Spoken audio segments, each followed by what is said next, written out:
The tin box hit the kitchen table with a hollow clang that seemed to echo through every dark corner of Winifred Shepard's borrowed life, and the little boy standing before her had his grandfather's eyes pale gray, steady, and carrying the weight of something ancient and unspoken. "Grandpapa left it for someone like her," Eli Haskins said again, his voice no louder than the wind threading through the cracked window frame, and the words landed on Winifred like a verdict she had not prepared to receive. She stared at the box. It was perhaps 8 inches long and 5 inches wide, fashioned from plain tin that had once been painted a dull blue but had since worn down to the silver gray of an old scar. The latch was a simple hook, but someone had wound a piece of red twine around the whole thing twice, knotted it with careful fingers, as if the contents were both precious and dangerous enough to require ceremony in the sealing. Someone like her. Winifred's throat tightened. She had been in Caldwell, Kansas for exactly 19 days, and in those 19 days she had given the Haskins household no reason to think she was anything other than what she had presented herself as in that letter. A capable, respectable woman of 26 years, skilled in household management, willing to serve as housekeeper and governess for a widower and his 3 children on the edge of the open plains. She had not told them about the stolen money. She had not told them about the man in Wichita who was looking for her. She had not told them that the name on that letter had not been entirely her own. And yet old Cyrus Haskins, dead and buried beneath a cottonwood tree 3 years past, had apparently known to leave a box in the root cellar for exactly her. Graham Haskins appeared in the doorway behind his youngest son, and the look on his face told her he had heard every word. To understand how Winifred Shepard arrived at that kitchen table, standing before a tin box that seemed to contain the secrets of a man she had never met, one had to go back to the brittle October morning 6 weeks earlier, when she stepped off a stage in Wichita with nothing but a carpet bag, $32, and a heart so scorched by betrayal that she had almost forgotten what warmth felt like. She had been Winifred Alderman then.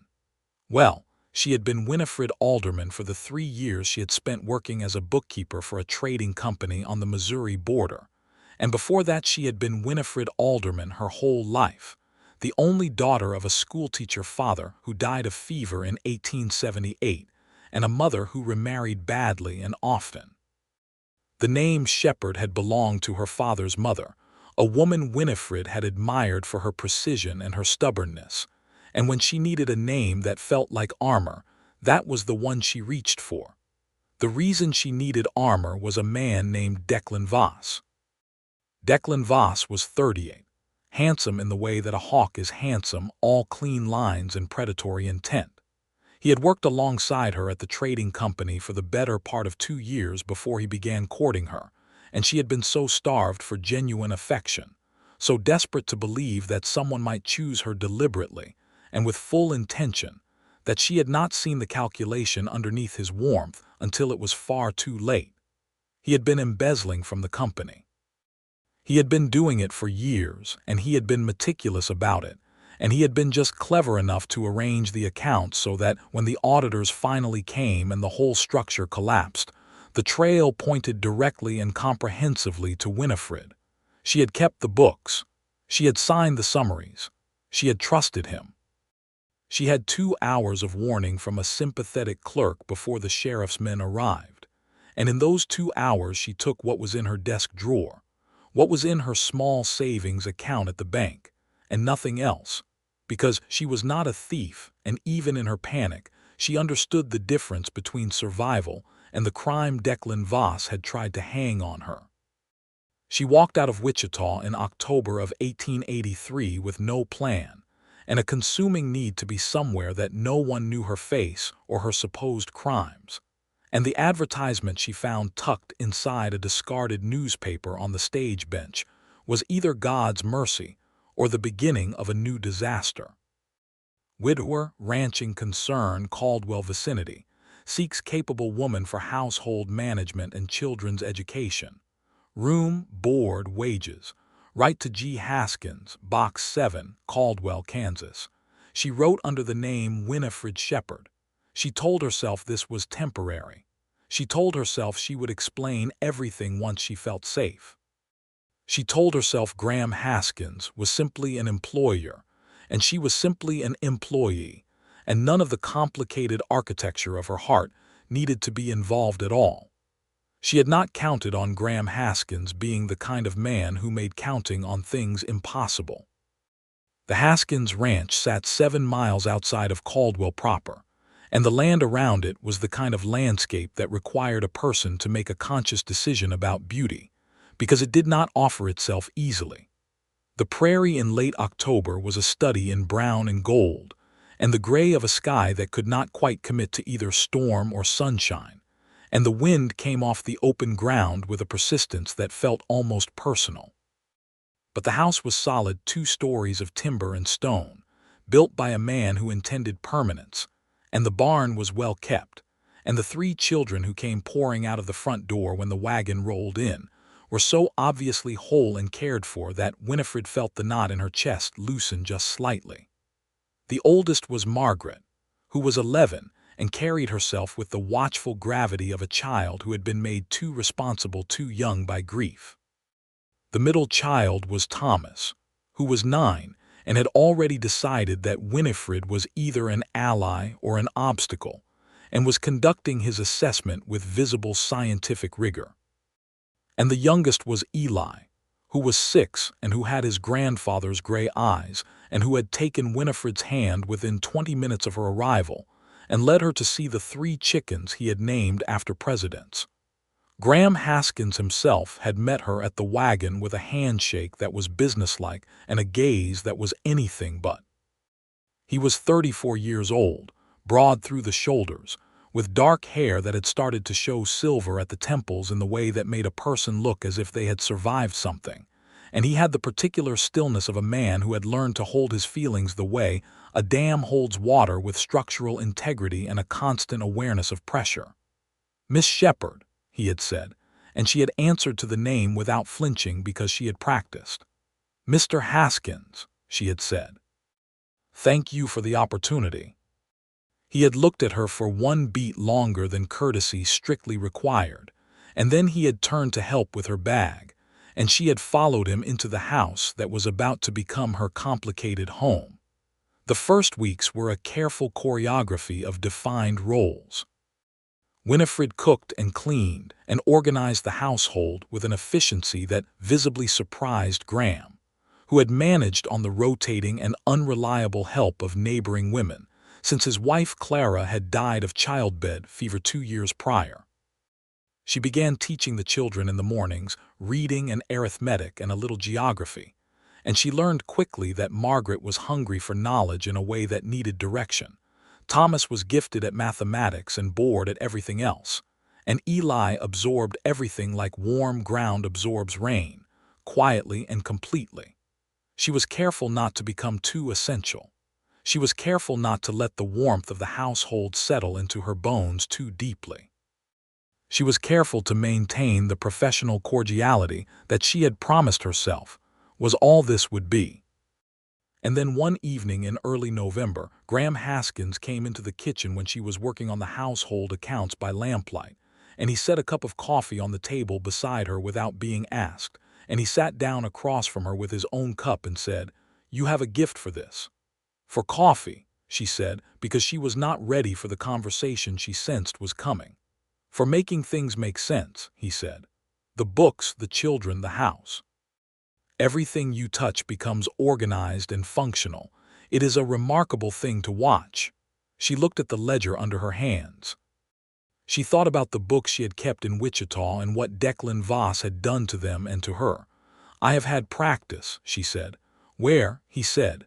"If you do not mind my asking." This was the moment she should have told him. This was the moment that would haunt her for the next 3 weeks. She was sitting in his kitchen with his lamplight and his coffee and his honest, direct attention, and she should have opened her mouth and said, "My name is Winifred Alderman, and I was framed for embezzlement in Wichita, and I am hiding from a man who destroyed my life, and I am here under a false name, and I am sorry for all of it." "Missouri," she said. "I worked as a bookkeeper for a trading concern." He nodded. He did not push. He said, "My father kept meticulous books. He believed a well-kept ledger was a form of respect for the work." He paused. "He died 3 years ago, buried out by the cottonwood. Eli talks to him sometimes." "I know," Winifred said gently. "I have seen him." Graham looked at her with the particular expression of a man who has just learned that someone has been quietly paying attention to something he loves. "Doesn't bother you, the talking to a headstone business?" "It seems entirely reasonable to me," she said. "The dead do not stop being part of our lives simply because we can no longer see them." He was quiet for a long moment after that.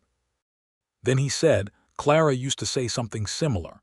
She said grief was just love that had nowhere to go." Winifred felt the words settle somewhere in the center of her chest and stay there. "She sounds like she was a wise woman." "She was," he said simply, and the simplicity of it, the absence of performance or ornamentation in his grief, made her feel things she was not supposed to be feeling. That was the night the careful choreography began to break down. November in Caldwell was cold and dramatic and constantly threatening, whether that did not always arrive. And the ranch filled itself with the work of preparation: wood to be split and stored, stores to be laid in, fences to be checked before the worst of the season could expose their weaknesses. Graham worked from before dawn until after dark most days, and the children worked alongside him in the hours when they were not learning. And Winifred worked in the house and the kitchen and found herself thinking, against every instinct of caution, that this was the kind of life she might have chosen if she had ever been given the option of choosing. She began to know him in the way that prolonged proximity and shared purpose allows, in small truths that accumulated. She learned that he read at night when he thought everyone was asleep, sitting in the chair by the cold hearth with a single lamp, and whatever book the Caldwell Lending Library had most recently yielded. She learned that he was gentle with animals in a way that spoke of a character that did not perform its values but simply lived them. She learned that he worried about Margaret's growing seriousness and Thomas's restlessness and Eli's occasional nightmares, and that his worry was the active, present kind that involved sitting on the edge of small beds and speaking in low voices that carried through thin walls. She learned that he noticed her, not in the bold, transactional way that Declan Voss had noticed her, cataloging her usefulness and deploying her affections like a resource. Graham Haskins noticed her in the way a careful man notices things he is not sure he has the right to want, with restraint and a kind of aching, careful distance. She caught him watching her across the supper table when he thought she was focused on the bread she was slicing. She felt his gaze when she was reading to the children in the front room. Once, when she was hanging laundry in the crisp November air and the wind took a sheet, and she laughed at it, a genuine laugh, surprised out of her by the absolute slapstick absurdity of wrestling sheets on the Kansas prairie. She looked up and found him watching her from 30 feet away with an expression on his face that she had to look away from because it was too much. It was too much because she was lying to him. Not about anything that touched the children or the work or the money. She was scrupulously honest about all of that, more honest than the situation perhaps required, because she needed something to be clean. But she was lying about who she was and where she had come from and why she had appeared in his household with the particular quality of desperation that she suspected a perceptive man like Graham Haskins could see beneath her composure, no matter how well she maintained it. She told herself she would tell him soon. She told herself she would find the right moment. She told herself that the warmth she felt when he said her name, even the wrong version of her name, was not a foundation for anything real, and she should not let it become one. And then Eli brought her the tin box. It was a Friday afternoon in mid-November, the sky the color of pewter and the air smelling of coming snow. Winifred was in the kitchen making bread, her arms deep in dough, when she heard the trap door to the root cellar open in the small room off the back of the kitchen. She had not known that the root cellar had a trap door accessible from inside the house. She had only ever used the external entrance, and so she was already turning when Eli appeared in the doorway with the tin box in his arms, holding it with the solemn, two-handed reverence of a child carrying something that has been designated important. His small face was utterly certain. "Grandpapa left this for someone like you," he said. "Someone like me," she repeated, and her voice came out carefully even because her heart had just done something alarming. "He said so," Eli continued, setting the box on the table with that hollow clang. "He told it to me. He said when someone comes who makes the house feel right again, give them this. He said I would know." "Eli," she said carefully, because this was a 6-year-old boy and she did not want to hurt him. "When did your grandfather tell you this?" "Before he died," Eli said, with the straightforward practicality of a child who has already made peace with death because he had to. "He used to tell me things. Mama had died already, and Papa was very sad, and Grandpapa said he would not always be here, but the ranch would be, and the family would be, and someone would come who would know how to hold it all. He said to put the box somewhere safe until that person came." He paused. "I put it in the root cellar because that is the safest place." She was still looking at the box, still with her flour-covered hands held up and away from her sides, when Graham appeared in the doorway. His expression was complicated. It was not suspicious, not exactly, but it was the face of a man who has just heard something that is making several previously unconnected things inside his understanding suddenly and inconveniently connect. "Eli," he said quietly, "go check on Thomas. I think he's in the barn." Eli went, casting one satisfied look over his shoulder as if his work here was complete, which perhaps it was. Graham stepped into the kitchen and stopped on the other side of the table from Winifred, the tin box between them like a question neither of them was ready to answer. "He told you about this?" she asked. "No," Graham said. "I did not know it existed." She looked down at the box and then back at him. "I don't know what's inside it." "Neither do I," he said, "but I think we probably should." She wiped her hands on her apron, an action that took longer than it needed to, and she knew it. And then she reached for the box and began to work the red twine loose with fingers that were not entirely steady. Graham watched without speaking. The twine came free. She lifted the latch. Inside, nestled in a piece of folded blue calico cloth, were 3 things: a letter folded into thirds and sealed with wax, a small photograph in a pasteboard frame of a woman she did not know, and a key. The letter was addressed in a steady, elderly hand to whoever this finds. She looked up at Graham. He gave the smallest possible nod. She unfolded the letter and read it aloud because it seemed right. "My name is Cyrus Haskins. I am an old man and my time is short, and I have learned enough in 71 years to know that what I am about to say will sound like the fancy of a superstitious old fool, and I do not care. I have watched this family carry grief the way stone carries cold, all the way through, and I know that what this family needs is not simply a capable pair of hands, but a specific kind of heart. The kind that has been broken and has mended and has not hardened from the experience. I cannot predict who will come or when, but I have enough faith left to believe that the right person will arrive eventually, and Eli will know them. Because Eli has his grandmother's instincts, and those instincts have never been wrong. If you are reading this, then Eli has already told you that I left this for someone like you. I suspect you know what he means, even if you cannot explain it." The key opens the lockbox under the floor of the northwest corner of the barn. Inside is a deed. The deed is to 40 acres adjacent to the east property line of this ranch, which I purchased quietly 3 years ago and registered in the county office at Caldwell under the name of the Haskins Family Trust. I bought it because I believed this family would need more room to grow. I believed there would be people worth growing for. The photograph is of my wife, Eleanor. She was the person who taught me what a specific kind of heart looks like. I hope you will show it to my son. I hope he will understand why I left it with this box instead of on the mantle. The rest is yours to figure out. You have good instincts. Use them. Ch. March 1880. The kitchen was very quiet. Winifred looked at the photograph.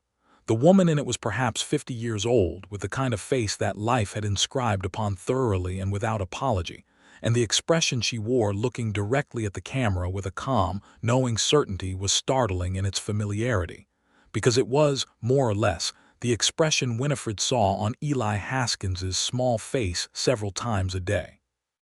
She set the letter and the photograph on the table and pressed her hands flat against the surface and tried very hard not to cry, because crying would require explanation, and she was already drowning in the explanation she owed this man. Graham picked up the photograph. He looked at it for a long time. When he set it down, his eyes were bright, and he pressed his mouth into a firm line for a moment before he spoke. "My father," he said, "was the most deliberately opaque man I have ever known. He never said a simple thing when he could say a complicated one, but he was never wrong." He looked at her. "Miss Shepard, my name is not Shepard," she said. She had not planned to say it then. She had not planned the timing at all. But Cyrus Haskins's letter was lying on the table between them, talking about a broken heart that had mended without hardening, and she was standing there with her heart very much in both those conditions simultaneously, and she simply could not let another minute of this man's honest attention fall on a false name. The silence that followed was the most dangerous silence she had ever stood inside. "What is your name?" Graham asked. "Winifred Alderman," she said. "I used my grandmother's name, Shepard, because I needed something that felt like protection." "Protection from what?" he said, and his voice was carefully level, the voice of a man keeping his reaction in reserve until he has more information, which told her more about his character than most people reveal in years. She told him. All of it. Declan Voss, the trading company, the embezzlement, the framing, the 2 hours of warning, the stage to Wichita, the advertisement in the discarded newspaper. She told him about the false name and the guilt she had carried about it, and the way she had told herself that she would explain when she felt safe, and had then kept moving the definition of safe forward, because the truth was she had never expected to feel as much for this household as she did. And honesty in the abstract was significantly easier than honesty when it meant risking something real. She told him she understood if he wanted her to leave. He was quiet for a long time after she finished. Long enough that the bread dough on the counter was certainly ruined and the lamp on the table had burned down a 1/4 inch. "The man in Wichita," he finally said. "Voss, is he looking for you?" "I don't know," she said honestly. "I don't know if he had reason to believe I took anything, because I didn't, but I don't know what story he told to cover himself, and if his story pointed to me, then yes, someone may be looking." Graham looked at the tin box and the letter and the photograph of his mother. "You said you didn't take anything," he said. "I took what was in my desk drawer and my own savings," she said. "Nothing that belonged to the company." "Then you ran from a crime you didn't commit." "Yes." He nodded once slowly. He stood up from the table.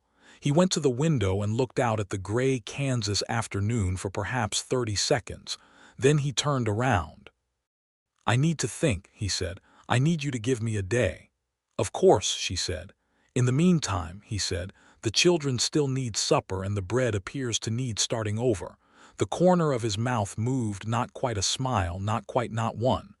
"I would prefer you stay to manage both, but I will understand if that is not what you want." "It is what I want," she said quietly. He nodded again and went out, and she turned back to the ruined dough and the cold kitchen and the tin box still sitting open on the table like a confession that had been waiting 3 years for the right person to make it. That night was the longest of her time on the Haskins ranch. She lay awake in the narrow bed in the small room off the upstairs landing and listened to the wind coming off the plain and tried to calculate the odds of various outcomes. But her mind kept sliding away from calculations and toward the look on Graham Haskins's face when he had picked up the photograph of his mother, and the way his voice had gone careful and level when she told him the truth, and the specific quality of that not quite smile when he told her the bread needed starting over. She was in love with him. She had been moving toward that recognition for 3 weeks, and tonight she had arrived at it completely, which was either very good timing or catastrophically bad timing, depending on what he said tomorrow. What he said the next morning, after the children were fed and dispatched to their lessons, and the kitchen was quiet, was not quite what she had expected. He came in from the barn with hay on his coat and something decided in his expression, and he sat down at the kitchen table and looked at her directly and said, "I looked up the key last night, found the lockbox. The deed is real. 40 acres, east property line, registered in 1880. He paused. My father apparently had more faith in the future than I gave him credit for. He was a man who planned for what he hoped for, Winifred said. Yes, Graham said, which I am trying to take as an example. He laced his fingers together on the table. I am not angry with you for the name. I want to be clear that I understand why you did it. What Voss did to you was a deliberate theft of your reputation and your safety, and you responded to it the only way you had available. He paused. I would like to help you address it. She stared at him. Address it. I know a man in Caldwell who is an attorney, he said, Randall Pope. He is competent and honest, which in a frontier town is rarer than it ought to be. I would like you to speak to him. If Voss framed you, there is likely a paper trail in that company's records that points in his direction rather than yours, and a competent attorney with the right county and territorial contacts may be able to begin establishing that. Graham, she said, and it was the first time she had used his first name without either Mr. in front of it or a specific practical need behind it, and she saw him register it. Why would you do that? You have 3 children and a ranch to manage and my youngest brought you a tin box, he said simply, and my father left it for someone like you. I tend to trust my father's judgment, even posthumously. He looked at her steadily. I also tend to trust my own. She looked at him for a long time. What does your own judgment say? It says, he replied carefully, that you are the most genuinely capable, genuinely honest person who has entered this house in a considerable time, and that the name you used is less important than the character underneath it, and that I would very much like to learn what that character looks like when it is not managing the effort of being careful around me. She felt warmth climb her throat and settle in her cheeks. I have not been careful around you. You have been exceptionally careful around me, he said, with a certainty that was not unkind. I have watched you pull back from every conversation that got too close to something real. I have watched you redirect yourself every time you started to relax. He paused. I have done the same, so I understand it. Another pause, and his voice dropped just slightly in register. I am less interested in continuing to do it. The kitchen was very warm. The November wind pressed at the windows and did not get in. I should speak to your attorney, she said finally. Yes, he agreed. And then, she said, we should probably discuss what your father meant about room to grow. His expression did the thing it sometimes did, the complex calculation behind stillness, and then he said, yes, I think we should. Randall Pope was a small, spare man of about 50, with the focused intensity of someone who had chosen law in a frontier territory, because they genuinely believed it was the thing that stood between civilization and chaos, which in Caldwell in 1883 was not an unreasonable position to take. He listened to Winifred's account with a pencil moving steadily across a notepad, and when she had finished he sat back and said, the primary difficulty is that the company records are in Wichita and any access to them requires either the cooperation of the company itself or a formal legal request through the appropriate territorial channels, which takes time. How much time? Graham asked. He had come with her, which she had not asked him to do, and which had made her feel something she could not immediately name except that it was the opposite of the way she had felt walking out of Wichita alone. Weeks, Pope said, possibly longer. The secondary difficulty is that if there is a warrant outstanding for your client under her birth name, which I cannot confirm without inquiry, then she is technically in a complicated legal position. He looked at Winifred over the top of his spectacles. However, the fact that you came forward voluntarily and engaged legal representation rather than simply continuing to conceal your identity counts significantly in your favor. And the fact that you can demonstrate a clear and documented history of responsible account management, and that the Haskins family can vouch for your character, is not nothing. She is under no obligation to leave the ranch in the meantime, Graham asked. None that I can see, Pope said. Until and unless a warrant is formally produced in this county, which would require the Wichita authorities to have issued one and forwarded it through the proper channels, there is nothing that compels any action. I will make a discreet inquiry to establish whether any such warrant exists. In the meantime, I would strongly recommend that you continue to conduct yourself with the impeccable character you have apparently demonstrated, Miss Alderman, and trust that the paper trail will eventually show what actually happened. Walking back to the wagon, Winifred felt lighter than she had in weeks. Not entirely free, the situation was still complicated and unresolved, but lighter in the specific way that comes from having told the truth and survived it. Graham helped her up to the wagon bench with a hand that held hers a beat longer than necessary. Pope is good, he said, climbing up beside her. If there's a trail to find, he'll find it. You have a great deal of faith in people, she said. He clicked to the horses and they moved off down the main street of Caldwell, past the storefronts and the saloons and the general merchandise, and the people going about their November business, and he was quiet for a moment before he said, I had it beaten out of me for a while. After Clara. After my father.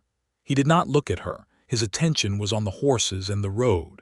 It came back, slower and more selective the second time around, but it came back. A pause. That's how you know it's real rather than naive. She looked at his profile against the gray sky and felt the truth of that settle into her in a way that was both comforting and frightening, because real faith in real things meant real loss was possible, and she had already lost so much.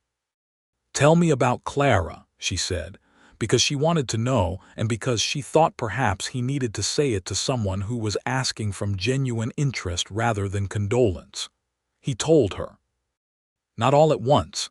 They had 7 miles of prairie road and the story unfolded at its own pace, the way honest stories always do. Clara had been from a family in Ohio, a confident, quick-witted woman who had come west with full knowledge of what she was coming to and the specific sort of competence that the frontier required. She had built this house with him, or rather alongside him, which was the distinction he made with quiet emphasis. She had been funny, which was the detail that seemed to cost him most to say. She had been genuinely funny, and she had known how to make him laugh during the months when the ranch was hard and the money was short and the children were small and exhausting. And when Eli was born and she did not survive the birth, the thing Graham had grieved longest and most fiercely was not just her absence but the silence where her particular humor had been. I am sorry, Winifred said, and meant it completely. I know, he said. I can tell when someone means it. They rode the rest of the way in a silence that was not empty. It was the kind of silence that has been earned by the things said in it. That evening, after supper and after the children were in bed, Graham brought the tin box to the front room and set it on the low table by the hearth and said, I think we should put the photograph on the mantel where it belongs. They placed Eleanor Haskins's photograph between the lamp and a small wooden clock, and it looked exactly right there, the way a thing looks when it has been returned to where it was always supposed to be. Your father sounds like he was extraordinary, Winifred said. He was maddening and perceptive and occasionally correct about things that made you wish he had been wrong, Graham said. So yes, extraordinary. He looked at the photograph. He would have liked you. How do you know? Because he left you the deed, he said simply. December came in with proper intent cold that had teeth and snow that the plains wind turned horizontal and drove under every door and around every window frame until the house was in a perpetual state of siege from the elements. The children were confined indoors more than any of them wanted, which created the particular domestic pressure of 3 restless, intelligent children in a finite space, and Winifred managed it with an inspired combination of educational projects, cooking lessons, and the strategic deployment of a set of checkers and a worn deck of playing cards. Graham watched her manage it and felt, with increasing frequency and decreasing ability to suppress the feeling, that his father had been correct about the particular quality of the heart she carried. It was not that she was warm, though she was. It was not that she was capable, though she was that too, in ways that continued to surprise him given how capable he had already understood her to be. It was the thing she did when any of the children was sad or frustrated or frightened, which was to sit down near them, not always touching, not always speaking, and simply be present with the full weight of her attention until the child felt seen enough to begin to articulate what was wrong. Margaret had begun to speak more. Thomas had begun to admit when something was difficult, and Eli, who had been conducting his private conversations with his grandfather's headstone since the age of 4, had told Winifred about them, and she had listened with the same gravity and interest she gave everything he said. Graham Haskins was a man who had learned to be careful with his heart because the alternative had been unbearable. But careful did not mean closed, and he was aware, with a precision that his father's letter had only sharpened, that what was happening to him was not something he wanted to redirect or manage into something more sensible. He wanted her to stay. Not as the housekeeper, not as the governess. He wanted her to stay because the house felt like itself again with her in it, and because he could not sit in the kitchen in the evening without wanting to tell her everything he had thought about during the day, and because the sound of her laughing, genuinely laughing, the surprised kind that she could not perform, was the best sound the ranch had made in 2 years. He waited because the timing was delicate. Pope was still working through the legal channels. The warrant question was still unresolved. He did not want to say anything that would put additional pressure on a situation that was already pressured enough, and he was not entirely sure his own feelings had had sufficient time to be trustworthy. Then, 10 days before Christmas, a stranger arrived at the ranch. He came on horseback in the late afternoon, a city-dressed man on a rented horse, which in Caldwell in December was already enough to mark him as someone who was either determined or foolish. And as he came up the road, Graham came out of the barn and positioned himself between the rider and the house with the instinctive protectiveness of a man who has very recently acquired several things worth protecting. The man was perhaps 40, with the air of someone accustomed to a position of authority, and he said he was a private investigator named Hale, engaged by the Meridian Trading Company of Wichita, and he was looking for a woman named Winifred Alderman. Graham looked at him for a long moment. "Don't know the name," he said. Hale produced a card and a small photograph. The photograph was of Winifred, perhaps 2 years old, in the formal style of a commercial portrait. She was unsmiling in it, in the conventional manner of long-exposure portraiture, but the intelligence in her expression was unmistakable. "She may be using another name," Hale said pleasantly. "She is wanted in connection with a significant financial fraud. The company is very eager to resolve the matter." "The company," Graham said. "Or Mr. Voss?" Hale's pleasant expression shifted by approximately 2 degrees. "I work for the company," he said. "Then you'll know," Graham said evenly, "that a man in my position, which is to say a man who has recently consulted with legal counsel on this exact subject, would advise you to take any specific claims to Attorney Randall Pope on 2nd Street in Caldwell, who is handling the matter, before coming to private citizens' homes with photographs and accusations." Hale studied him. "You know her?" "I know there is a legal process for these things," Graham said, "and I know that a private investigator arriving on a rented horse 6 weeks after the fact with no local law enforcement involvement is not that process. Good afternoon, Mr. Hale." He waited until Hale had turned and ridden back down the road before he went inside. Winifred was in the kitchen. She had heard the voices through the window. Her face was the color of the flour she had been using. "He will come back," she said. "He may," Graham agreed. "Which is why I am going to ride to town tomorrow and speak to Pope and also to Sheriff Macready, who is a reasonable man and who will understand the distinction between a private investigator working for an interested party and an actual warrant. He paused. There is no warrant. Pope confirmed that last week. Voss cannot afford to have one issued because an official investigation would expose him. She absorbed this. Then why the private investigator? Because Voss wants to find you before any official investigation gets far enough to implicate him, Graham said. He wants to get to you and silence you or discredit you before the paper trail connects to him. His voice was level, but there was something underneath it that was not. He is not going to be able to do that. Graham, Winifred. He said her actual name, her real name, with a quiet deliberateness that stopped her. You are not alone in this. I want you to understand that. She looked at him across the kitchen table, the same table where Eli had set the tin box, where she had read Cyrus Haskins's letter, where she had told the truth about who she was, and she felt something in the locked cabinet of her chest come open with a click she could feel in her sternum. Why? She said. It was not an ungrateful question. It was an honest one. He crossed the kitchen and stopped in front of her, close enough that she could see the gray in his dark hair and the careful, comprehensive warmth in his expression, and he said, "Because I am asking you to stay here, not as my housekeeper, not as the children's governess. I am asking you to stay because I want you to stay for myself, and I want to be clear about the distinction." Her heart was doing something that was going to require her to sit down in a moment. "This is not a carefully timed declaration," he continued, and there was a slight tension in his jaw that told her this cost him something to say directly. "I know the timing is poor. I know you have a legal situation that is unresolved and a past that is complicated, and that I am your employer, which adds a layer of complexity I have thought about. But I have also thought about the fact that my father put 40 acres in a deed for a family that needed room to grow, and I would like that family to include you. And I thought you deserved to know that before this situation gets any more complicated and I lose the moment entirely." She could not speak for a moment.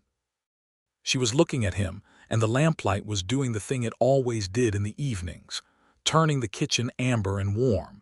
And somewhere upstairs Thomas was arguing with Margaret about something that would be resolved with minimal adult intervention. And Eli was probably already asleep, because he always fell asleep early and woke up with the chickens. "I am in love with you," she said. It came out without ceremony, which was probably correct. "I have been avoiding knowing it because I thought I had no right to it, given the circumstances." "You have every right to it," he said. "I am still Winifred Alderman," she said. "Legally, all of the complications are still." "Winifred," he said softly, "I know who you are. That is the entire point." She had kissed him then. Or perhaps they had both moved at the same moment. The distinction seemed irrelevant because the result was the same. His hands coming to her face with a gentleness that was very nearly unbearable. And the kitchen and the lamplight and the whole complicated weight of the last 6 weeks compressed itself into a single point of clarity that felt like the first uncomplicated thing that had happened to her in years. He pulled back after a moment and looked at her with an expression that was so unguarded and warm that she had to breathe carefully. "I should speak to Pope tomorrow," she said, because she was going to be practical even now, even with his hands still on her face. "Yes," he agreed, with something that was definitely a smile this time. "And I should probably check on Eli." The day before Christmas, a letter arrived from Randall Pope addressed to both Graham Haskins and Winifred Alderman, and it was the best letter she had ever received. Pope had engaged a colleague in Wichita with access to the trading company's public records, and the colleague had found what Pope had suspected. A series of account adjustments made in the 3 months preceding the audit, all of them initialed with a clerk's mark that, cross-referenced with company employment records, resolved to a clerk who had been employed by Declan Voss at a previous firm under circumstances that strongly suggested a prior working relationship. The pattern of the adjustments was consistent with someone familiar with the company's internal notation system, redirecting funds through subsidiary accounts in ways designed to appear as bookkeeper errors. The auditors had followed the most obvious trail. Pope's colleague had followed a less obvious one. It was not a complete exoneration that would require a formal investigation and would take more time, but it was enough. It was enough to demonstrate that the evidence against Winifred Alderman was the product of deliberate manipulation rather than genuine misconduct, and Pope had prepared a formal statement to that effect that he had already forwarded to the territorial district office. Voss will likely be charged, Pope's letter concluded, within the next several months, assuming the investigation proceeds as the preliminary evidence suggests it will. I would advise you to remain available to provide a full account when requested, but I see no reason why you cannot resume your life in the interim under whatever name and circumstances you prefer. Winifred read the letter twice. Then she folded it carefully and set it on the kitchen table and pressed both hands flat on it and breathed. Graham was watching her from across the kitchen. When she looked up, his face was already arranged into the expression it had when something was going to be all right, quiet and warm and solid as the house itself. "It's over," she said. "The worst of it," he said. She laughed. She laughed until her eyes were wet, and he crossed the kitchen and gathered her against his chest without saying anything, because nothing needed to be said, and she pressed her face into the worn fabric of his shirt and felt, for the first time in a very long time, that she was exactly where she was supposed to be. Christmas at the Haskins ranch was the kind of thing that Winifred had read about in novels and never quite believed was real, and now it was happening around her in every direction.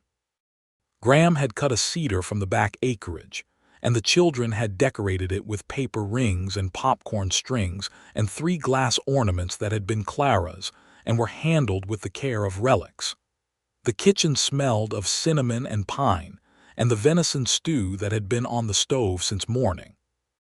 Margaret had made Winifred a present, a small needlework sampler that said simply home, and the careful, deliberate tenderness of it made Winifred have to leave the room briefly so that she could reassemble herself.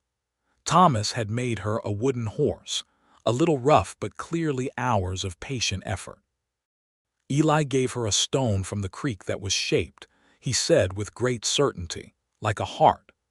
Graham gave her his grandmother's ring, which he had kept in the bottom of his bureau drawer since his mother had pressed it into his hand the winter before she died, and said, "You will know when." He did not go down on one knee. He was not a man given to performances of sentiment. He simply placed the ring on the kitchen table in front of her after the children were in bed and said, "My mother said I would know when. I believe this is when, if you are willing." The ring was a narrow gold band with a small chip of blue topaz, modest and old and clearly beloved, and Winifred picked it up and looked at it in the lamplight, and felt the full weight of everything that had brought her to this kitchen, the betrayal and the flight and the false name and the tin box and the letter from a man she had never met who had somehow seen her coming settle into something that did not feel like a burden anymore. "Yes," she said, "I am very willing." He put the ring on her finger and kissed her hand and then her mouth, and outside the wind was doing what Kansas wind does in December, which is everything at once, but inside the house it was still and warm and entirely right. They married in March, when the plains were beginning to come back to themselves after winter, the first pale green returning to the brown grass and the cottonwoods showing the earliest trace of leaf. Randall Pope stood as witness along with a neighboring rancher named Ed Caulfield and his wife, who had been managing to check in on the Haskins household with transparently pleased regularity, since word had gotten around that Graham Haskins was no longer a man conducting his life alone. The minister was a traveling Methodist named Reverend Stroud who came through Caldwell on a circuit, and who performed the ceremony in the front room of the ranch house, with the cedar from Christmas long since dismantled, but the fragrance of it still faintly in the walls. And when he asked Winifred for her name, she said, "Winifred Alderman, soon to be Haskins," and felt the sound of it in her chest like the last piece of something sliding into place. Margaret stood straight and careful as always, but her eyes were bright. Thomas looked at his boots for most of the ceremony but reached over at one point and took Winifred's hand and squeezed it once, which was the equivalent, from Thomas, of a sonnet. Eli sat between his father and his new stepmother with the profound satisfaction of a person whose actions have produced exactly the intended result, which they had. That spring Graham and Winifred rode the boundary of the 40 acres Cyrus had left them, the east acreage, and stood on the high ground and looked out at the land that stretched in every direction. And the sky above the Kansas plain was the kind of blue that seems to go on forever, and the wind was warm now and smelled of grass and distance. "What do you want to do with it?" Graham asked. "I thought," Winifred said, "that we might build a proper schoolhouse, eventually. The children need it, and so do the families on the neighboring ranches." She looked at the land. "There are at least 4 or 5 families within reasonable distance who have children who are getting no formal education whatsoever. It seems like a waste." He looked at her with the expression he had developed over the winter that she had come to think of as the expression specifically for her, attentive and warm and faintly awed, as if she kept saying things he had not expected. "A schoolhouse," he said. "Your father's letter said room to grow," she said. "A school is room to grow." "It is," he agreed. He took her hand, which he had gotten significantly better at doing without announcing it or making it into a moment, which paradoxically made every time he did it feel like a moment. "We'd need a teacher." "You are looking at the teacher," she said. "I am looking at my wife," he said, "who also happens to be the most qualified person I have ever met for the job."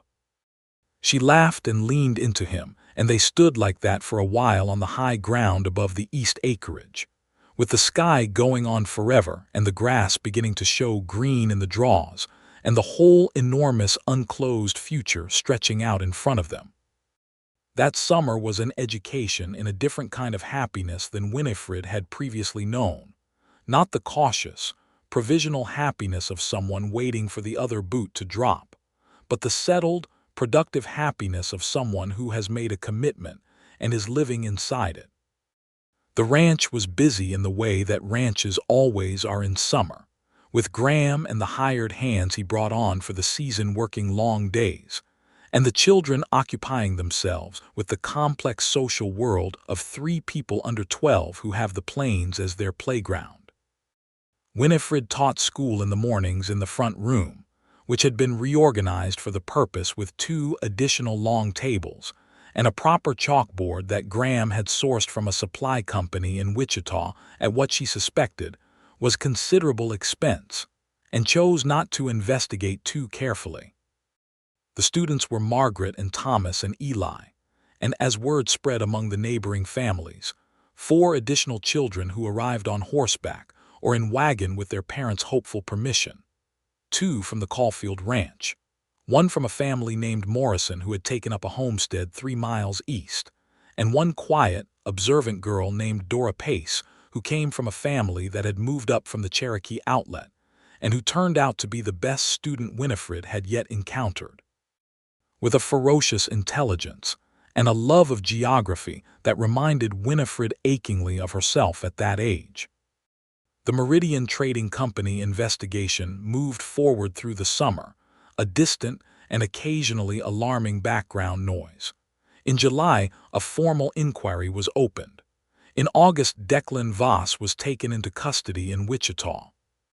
Pope wrote to inform them and to request that Winifred provide a written account of events, which she did with meticulous care, describing everything she had observed and known during her time at the company, including the specific accounts she had been responsible for and the exact nature of the documentation she had signed. Pope reviewed the account and said it was excellent and that she should anticipate no further legal complications. The letter in which Pope told her that the matter was formally closed arrived in September, and Winifred carried it to the east acreage and read it standing on the high ground, and then folded it very carefully and put it in her apron pocket and walked back to the house and put it in the tin box. It seemed right. It seemed like the thing Cyrus Haskins's box was for, not for the letter he had left, which had done its work, but for the accumulation of the documents and fragments and evidence of a life that was being built in the space he had prepared for it. In October, which was the anniversary of her arrival at the ranch, Graham found her sitting at the kitchen table after the children were in bed, and she was looking at the tin box, which was open, and there were several things in it now: Cyrus's letter, Alina's photograph, the key, Pope's final letter, and the needlework sampler Margaret had made her that said home. Graham sat down across from her. "What are you thinking?" he asked. "I am thinking," she said, "that I have been here exactly a year and I cannot locate in myself any of the person I was when I arrived." "Is that a good thing?" She looked at him. "The parts of her that were broken are still present," she said carefully. "But they are not what I lead with anymore." She touched the edge of the tin box. "Your father was a remarkable man, Graham. He prepared this house for a future he could not see specifically, and the future he prepared it for is the one we are living. I think about that a great deal." "He would tell you," Graham said, "that he simply paid attention to what the land needed and acted accordingly. He was not a sentimental man, not performatively anyway. He just saw things clearly and did what needed to be done." "You are very like him," Winifred said. He reached across the table and covered her hand with his, and they were quiet for a moment in the way they had gotten very good at being quiet together, full and still and present. "I have something to tell you," she said. He waited. "We are going to need another room," she said. He looked at her. She watched the meaning travel across his face, the sequence of it, the first understanding and then the slow, expanding warmth that replaced the careful stillness in his expression, and it was one of the most beautiful things she had ever seen a human face do. "When?" he said. "May, I think," she said. "I have been calculating." He stood up from the table and came around to her side and pulled her up from her chair and held her for a long time without saying anything, and she felt his breath against her hair and his arms around her and the quiet enormity of the thing they were making together. "A room," he said finally, his voice slightly rough, "or possibly a schoolhouse addition, depending on who this one turns out to be." She laughed against his shoulder. "Give the child 9 months before you plan their future." "My father would say 9 months is plenty of time to plan," he said. The winter of 1884 was kinder than the previous one. Or perhaps it was simply that winter with 3 children and a marriage and a school in operation, and a baby coming was a different experience than winter with uncertainty on every side had been.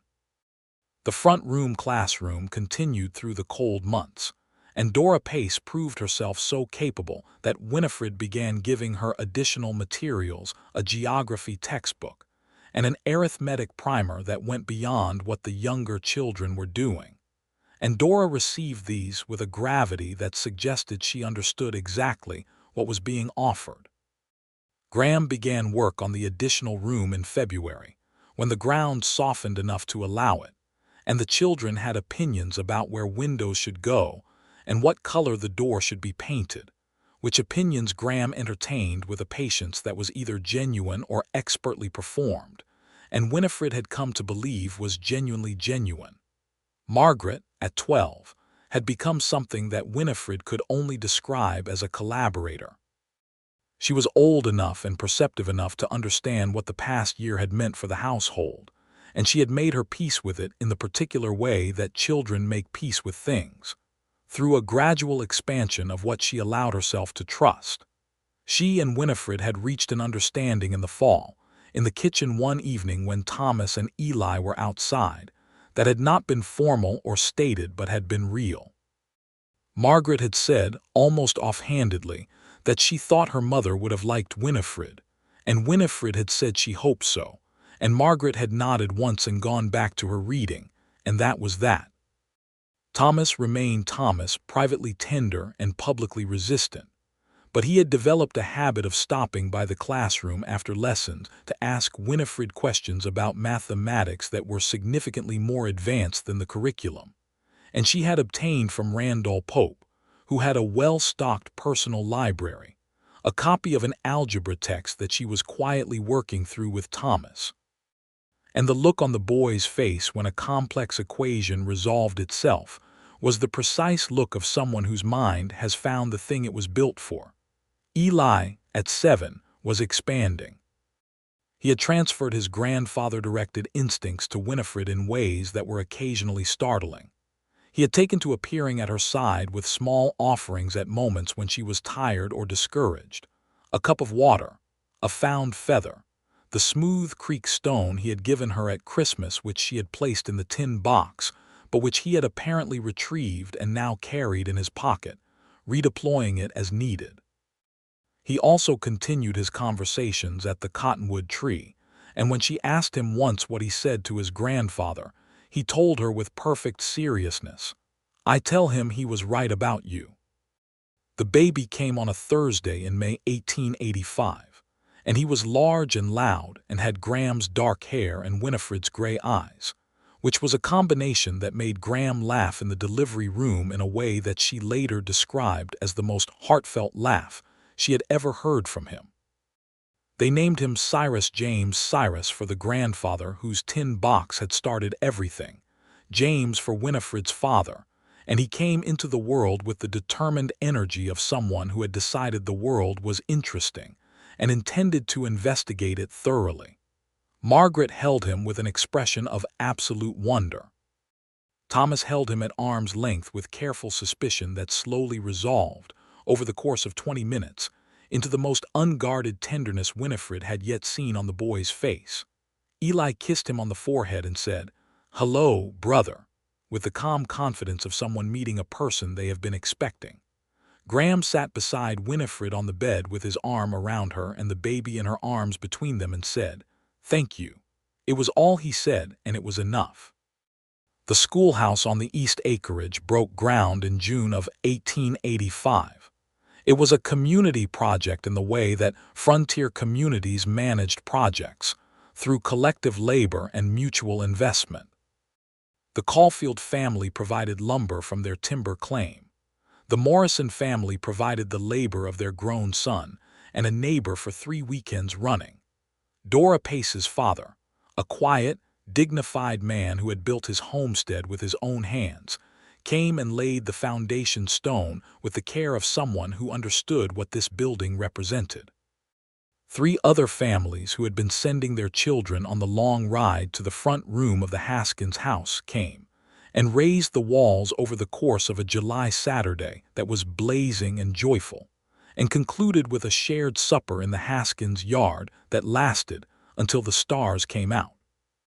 Winifred stood in the doorway of the finished schoolhouse in August and looked at the 12 small desks, the proper chalkboard, the maps on the wall, one of the United States, one of Kansas, one she had hand-drawn herself of the local area with the ranches and homesteads marked, and felt the particular satisfaction of having built something that would outlast her. Dora Pace, who was now 14 and who came to help set up the classroom, stood beside her and said, "Will you teach us all the way through?" "All the way through what?" Winifred said. "Everything you know," Dora said, with the directness that was her characteristic. Winifred looked at the girl and thought about what it meant to be a woman in 1885 in Caldwell, Kansas, and what the options were, and what they could be made to be, and she said, "Yes, and then we'll find someone who knows more than I do and bring them here too." Dora nodded, satisfied. The schoolhouse opened in September with 17 students, which was more than the desks could comfortably accommodate and required the immediate construction of 3 additional benches, which Graham and Thomas and Ed Caulfield produced over 2 evenings in the barn. Winifred stood at the front of that full room on the first morning and felt something she could only call purpose, solid and clear as water. She and Graham had fallen into the rhythm of a marriage that was both practical and deeply alive. The practical because the ranch and the school and the children required it, and deeply alive because they were 2 people who had each, in their own way, been hollowed out by loss, and were now rebuilding with genuine materials and considerable intention. They argued occasionally, because they were both strong-willed people who had survived by their own judgments, and had to learn the specific ongoing negotiation of partnership. And the arguments were honest, and resolution was achieved through direct conversation rather than evasion, which both of them had concluded from experience was the only method that worked. They talked in the evenings, after the children were in bed and baby Cyrus was asleep in the new room, in the kitchen with the lamp between them, or in the front room by the fire, about everything about the ranch's finances and the school's needs and the political situation in the territory, and the books they were both reading, and the children and the future and the past, and sometimes just about the day, the specific unremarkable details of a life being lived in full. She had told him once, late in the autumn of 1885, that she had spent the 3 years before coming to the ranch believing that the worst thing that could happen to a person was to be betrayed by someone they trusted. He had asked her what she believed now. She had thought about it carefully and then said, "The worst thing that can happen is to let that betrayal teach you that trust itself is the mistake. The mistake was Voss. The trust was not the mistake." He had looked at her for a long moment and then said, quietly, "My father would have approved of that." "Your father appears to have approved of me in advance," she said. "It seems only fair to try to earn it." Graham reached across the table and touched her face with his hand in the way he sometimes did, not as prelude to anything, simply as itself, a specific gesture that meant "I see you and I am glad," and she pressed her cheek into his palm and closed her eyes. The tin box lived on the kitchen shelf now, open to the air, accumulating the evidence of the life being built around it. The letter from Cyrus. The photograph of a Leaner, which had a twin on the mantel now. The key, which had opened the lockbox, and the deed and had been kept because discarding it felt wrong. Pope's final letter. The home sampler. A pressed flower from the high ground of the east acreage. A piece of the red twine that had bound the box when Eli found it, saved because Winifred had felt, even at that first overwhelming moment, that some things deserved to be preserved. She added to it as the years went on. A letter from Dora Pace, written after Dora went to normal school in Topeka in 1887 on the strength of a recommendation Winifred wrote for her, saying that the things she had learned in the Haskins schoolhouse had made everything else possible. A drawing Thomas made at 14 of the algebraic proof he had worked out himself for a problem in the advanced text, which he gave to Winifred because he said she was the one who had shown him what math really was. A lock of dark hair from Cyrus James's first haircut, which Winifred kept in a small fold of the blue calico cloth that had originally wrapped the box's contents. In the spring of 1887 she found herself pregnant again, which she told Graham one evening in the kitchen in the now-established tradition of significant news being delivered at that table, and his response was to reach across the table for her hands and hold them and say nothing for a moment, and then say, "The house has enough room." "Of course it does," she said. "You built it." "My father built it," he corrected gently. "You extended it," she said. "That's what we do. Extend what came before us."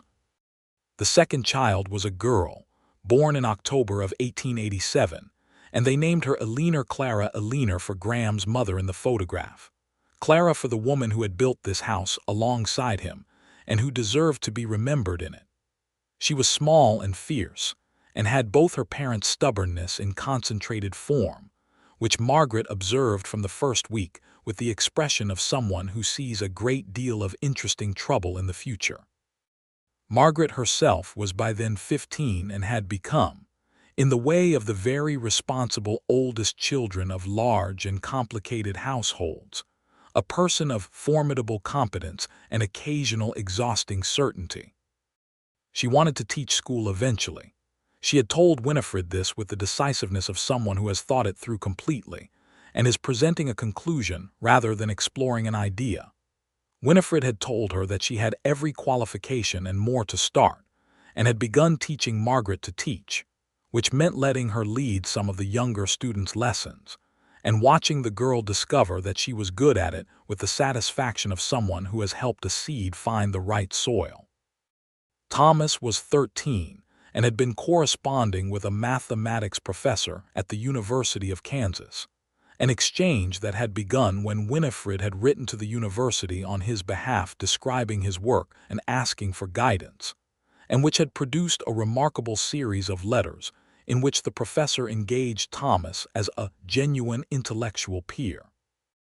Graham had read the correspondence with the expression of a man, discovering that the territory of his son's mind was larger than he had known, and finding this more wonderful than frightening.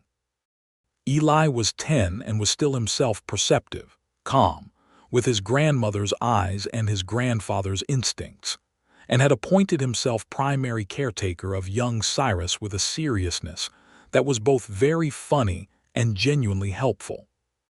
He had told Winifred recently that he intended to be a farmer, specifically because he found the relationship between what you put into land and what it produced to be the most honest transaction he had yet encountered, and Winifred had thought that Cyrus Haskins the elder would have recognized the thought.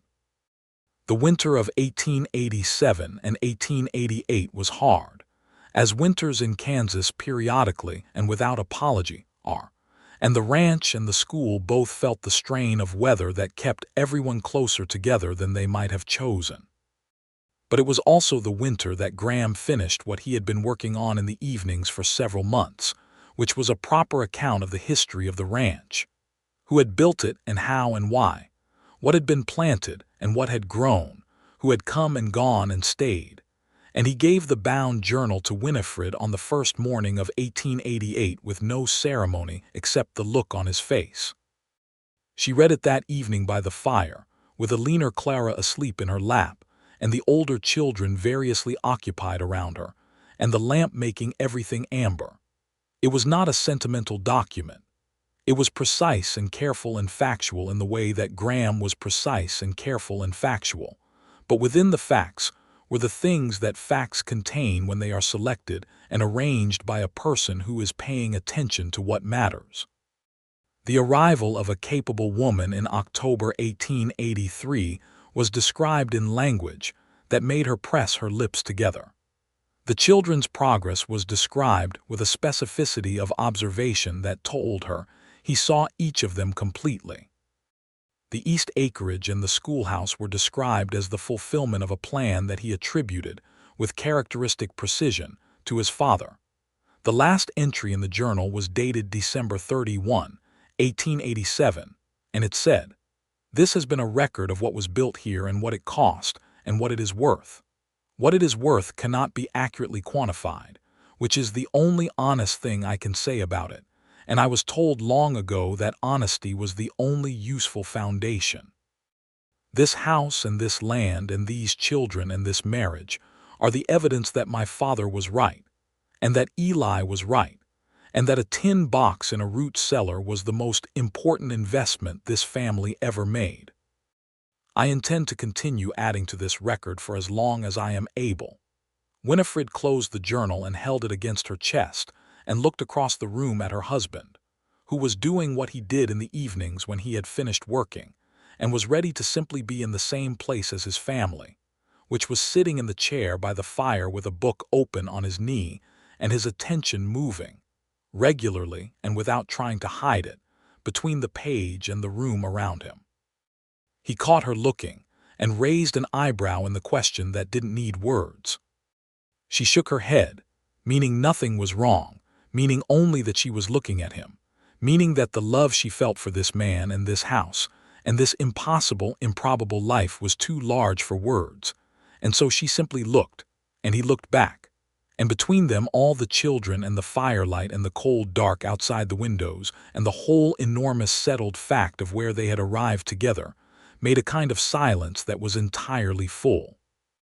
In the spring of 1889, the Oklahoma Territory was opened for settlement, and the land run brought a wave of new people through Caldwell on their way south, and for several weeks the town had the electric quality of a place at the intersection of history and motion.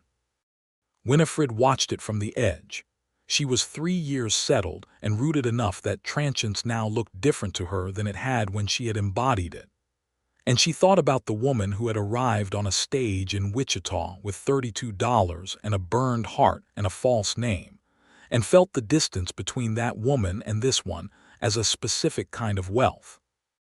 The school received 2 new students that spring from a family who had come through and decided to stay rather than continue south. A brother and sister named Ames, whose father had taken a job with one of the ranching concerns north of town, and whose mother came to see Winifred before the first day of school with the particular expression of a woman asking whether her children would be welcome. Winifred had said yes with such complete certainty that the woman had looked slightly startled and then relieved. Dora Pace came back that summer, newly qualified as a teacher herself from the normal school in Topeka, and she and Winifred stood in the schoolhouse together on a July afternoon and looked at what had been built and what could be built still, and Dora said, "I want to teach here, if you have a place for me." "I have a place," Winifred said. "I have been waiting for you specifically." Dora laughed. "You sound like Eli." "That," Winifred said, "is one of the finest things anyone has said to me." That fall, the school ran 2 classrooms for the first time, Winifred teaching the older students and Dora teaching the younger ones. And the 23 students who came on the first morning of September represented 6 different families from across the surrounding area and constituted something that felt, to Winifred, like the thing her father, the schoolteacher, had believed in and had not lived to see her build. She thought about her father often that year.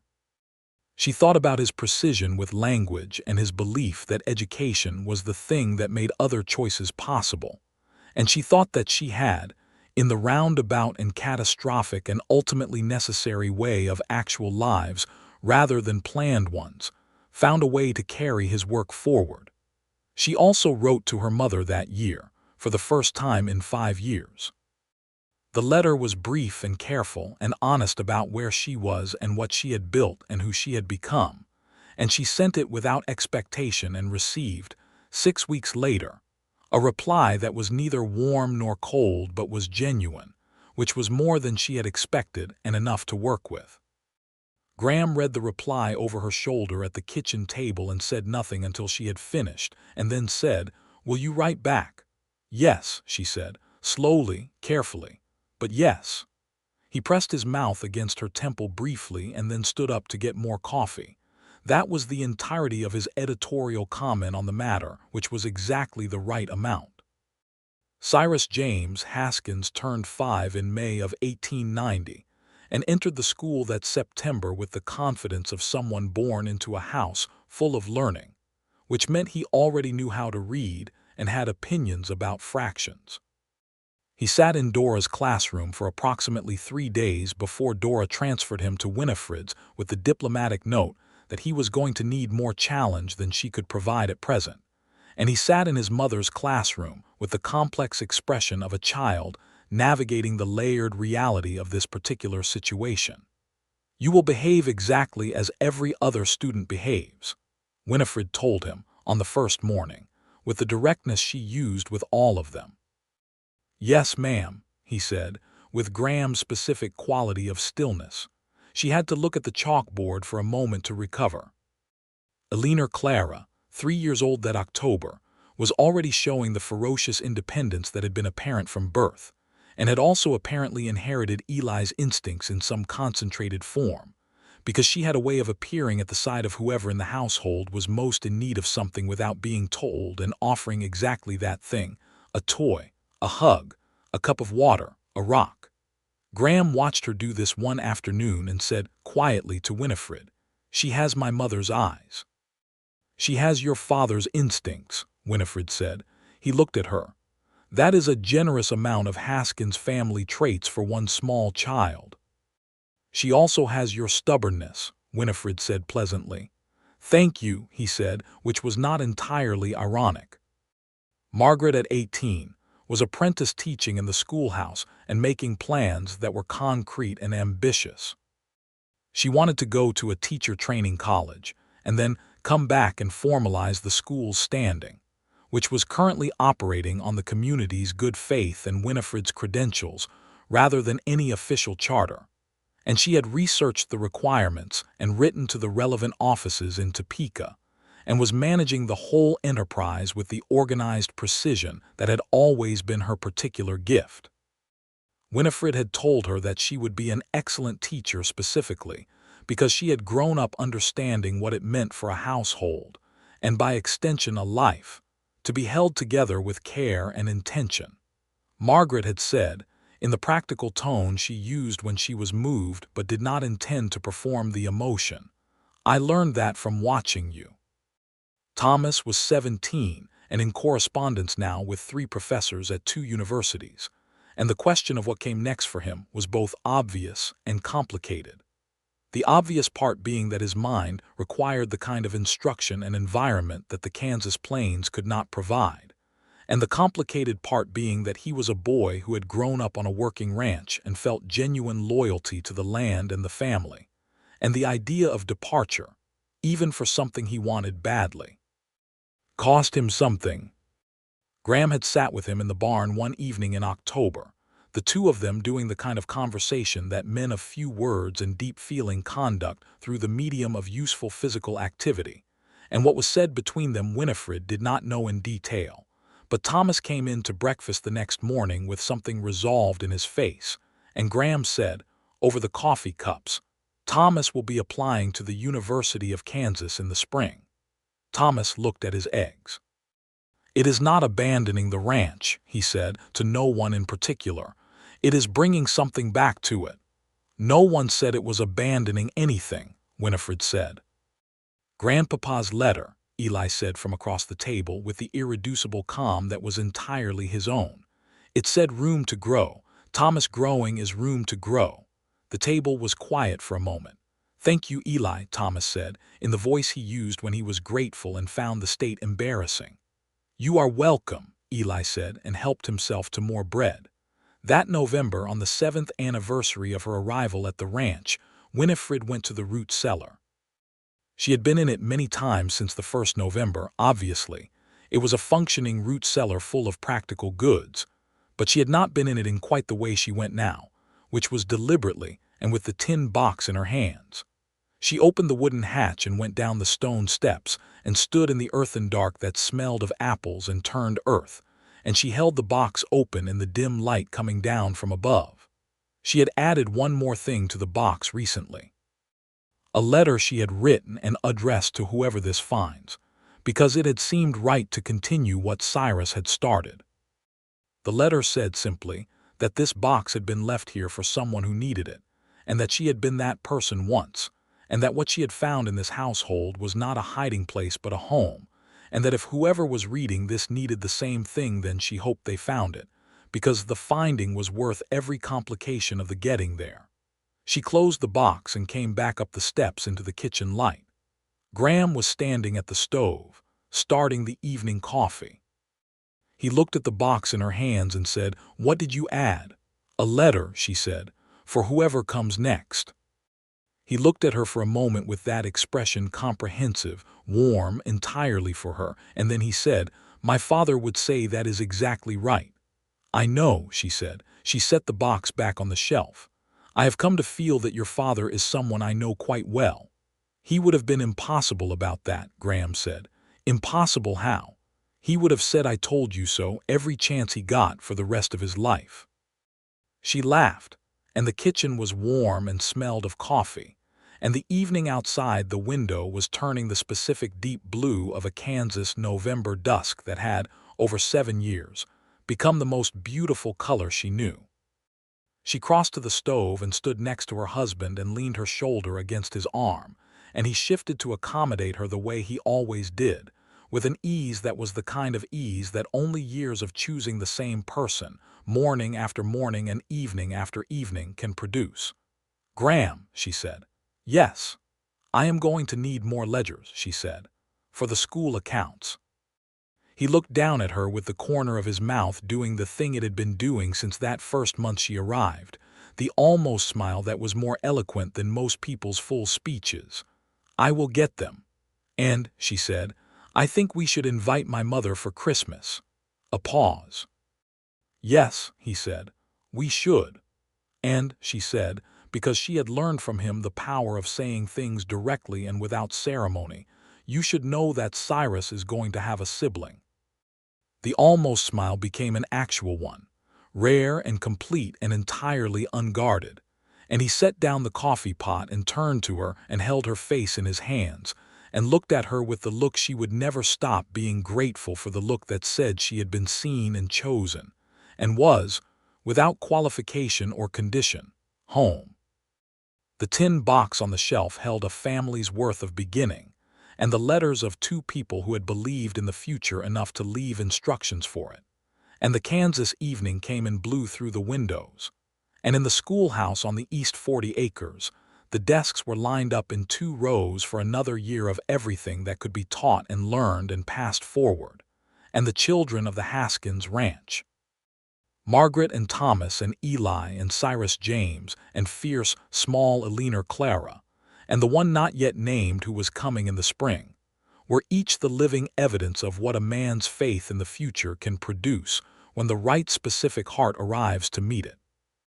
And Winifred Shepard, who was Winifred Alderman, who was Winifred Haskins, who had arrived with $32 and a burned heart and a false name, and had been found and recognized and loved back to herself in the home that had been prepared, without her knowledge and before she existed, to the people who prepared it, specifically for someone like her, pressed her face against her husband's shoulder and felt the full, uncomplicated, permanent weight of belonging, and was glad.